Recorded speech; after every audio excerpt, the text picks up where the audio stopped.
안녕하세요. 건강에 관한 이야기 하나하나 풀어보는 정의안의 건강 톡톡 한의사 정의안입니다. 자율신경에 이상이 있는 경우에 신체의 한 부분이나 또는 전체가 시리거나 뜨겁거나 하는 증상이 생기기도 합니다. 다리와 등은 시리고 추워서 막 덜덜 떨리는데 얼굴과 가슴은 열이 나서 답답하다는 이 증상은 도대체 시린 걸까요? 열나는 걸까요? 저는 하루 종일 시린 몸 환자들과 대면을 하고 있는데요.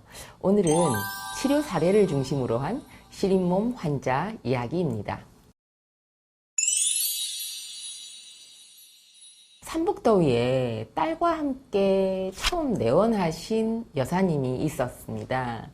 남들은 훌훌 다 벗고도 덥다고 부채질하는 이 삼복더위에 모자에 양말에 담요까지 두른 겨울 복장으로 내원하신 분입니다. 담요는 여름 어딜 가나 틀어대는 이 에어컨 냉기로부터 몸을 보호하기 위해서 머리부터 몸까지 모두 가리는 용도로 사용을 하셨다고 하네요. 이분이요, 어딜 가나 들고 다니는 여름철 외출 필수품이 담요라고 합니다. 그래서 여름철 외출은 정말 큰 마음 먹지 않는 이상 거의 안 하고 산다고 하셨어요. 에어컨 없는 곳을 찾을 수가 없고 특히 대중교통 타고 다니는 건 완전 불가능한 일이라고 하십니다. 무슨 이런 병이 다 있느냐고 하소연. 또 여름엔 에어컨 때문에, 겨울엔 찬바람 때문에 담요를 두르지 않으면 살 수 없다고 하소연하셨는데요.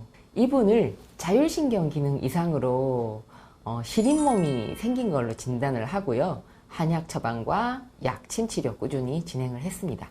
자, 마침내 지난 여름에는 저하고 진료실에서 이렇게 대화를 할 때 에어컨을 틀어뒀는데도 이분이 반팔 차림으로 앉아서 진찰 받으실 수 있을 정도로 시린 몸 증상이 없어졌습니다. 이분은 50대 초반에는 폐경이 막 되고 난 다음이라서 무릎만 시렸다고 하는데 해가 갈수록 다리와 발 그리고 하체 전체가 너무 시리고 추워서 견딜 수가 없다고 내원하신 분입니다. 나이는 55세이고요. 이 얼굴과 뒷목으로는 열이 막 올라오고 가슴은 답답해서 잠 잘 못 자는 날도 많아졌다는데요. 병원에 물론 가보셨겠죠. 병원에 갔더니 갱년기 증후군인 것 같기도 한데 검사에는 이상이 없다고 해요. 그리고 뾰족한 치료 방법 못 찾겠다 해서 실망하셨다고 합니다. 자, 저한테 이렇게 진료실 찾아오셨을 때는 갱년기 증후군인가 해서 여성 호르몬 한동안 복용을 하셨던 분이에요. 그런데 이제 얼굴에 열이나 다리의 시린감은 별로 호전이 되지 않아서 굉장히 낙담하던 중이었거든요. 전형적인 상열한 증상이죠. 상체는 뜨겁고 하체는 차가운 병적인 에너지 교란 상태인 거죠. 자, 이분은요, 수승화강 상태. 상체의 뜨거운 열기는 아래로 내려오고 하체의 냉기는 위로 올라가는 이런 건강한 에너지 교류, 이런 상태를 위해서 한약과 약침 치료 꾸준히 진행을 했습니다. 치료가 진행되면서 몸의 변화가 시작이 됐는데요. 다리가 심하게 시리고 추운 증상이 없어졌고요. 상열감, 또 가슴 답답, 불안감, 불면증은 사라졌습니다. 자, 이번에는요, 부모님과 함께 내원했던 여중생 이야기입니다. 15살이에요. 얼굴과 등은 여드름이 너무 심하게 많이 나고요. 손발은 싸늘하고 축축하게 땀이 나고요. 배는 차갑고 항상 소화가 안 되고 또 생리 전부터 끝나는 날까지 생리통이 너무 심한 학생이었어요.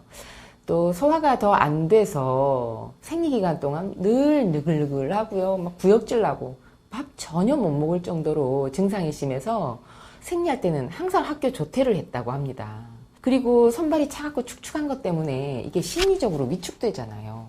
그래서 학업에도 지장이 많고요. 또 생리통 너무 심해서 산부인과 진료도 받아봤는데 자궁과 생식기 계통에는 아무 문제가 없는데 스트레스가 많아서 생긴 증상인 것 같다. 이러면서 이 학생을 정신과 치료를 권유를 했다고 합니다. 자, 여학생들의 이런 시린 몸은요, 사춘기의 민감함, 그리고 또 가정 스트레스나 학업에 대한 압박감, 이런 정신적인 긴장의 원인이기도 하고요. 여성 호르몬의 영향을 예민하게 받기 때문이기도 합니다.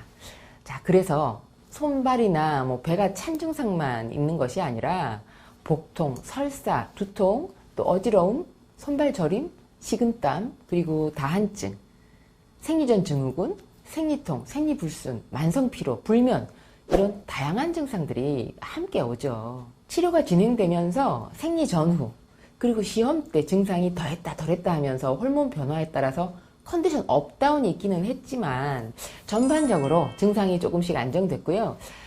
점점 생리통과 생리전 증후군도 없어졌습니다. 그리고 몸에 변화가 생기면서 다양한 증상들이 없어졌고요. 무엇보다도 이 손과 발 그리고 배가 따뜻해졌고요. 성격도 밝아졌고 학업에 집중할 수 있는 힘도 생겼습니다. 자, 시린몸은요, 몸을 그냥 따뜻하게만 해준다고 해결되지는 않습니다.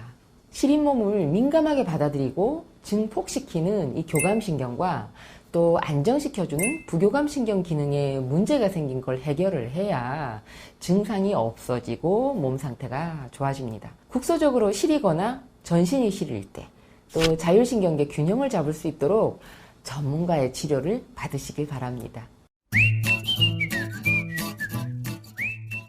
자, 오늘 영상은 시린몸, 냉증 있는 분들의 진료 사례 알아봤는데요. 첫 번째, 삼복더위에도 담요 둘둘 말고 오신 분. 두 번째, 얼굴은 열이 뜨고 다리는 엄청 차다는 분. 세 번째, 손발은 싸늘하고 배는 더 차가운 학생.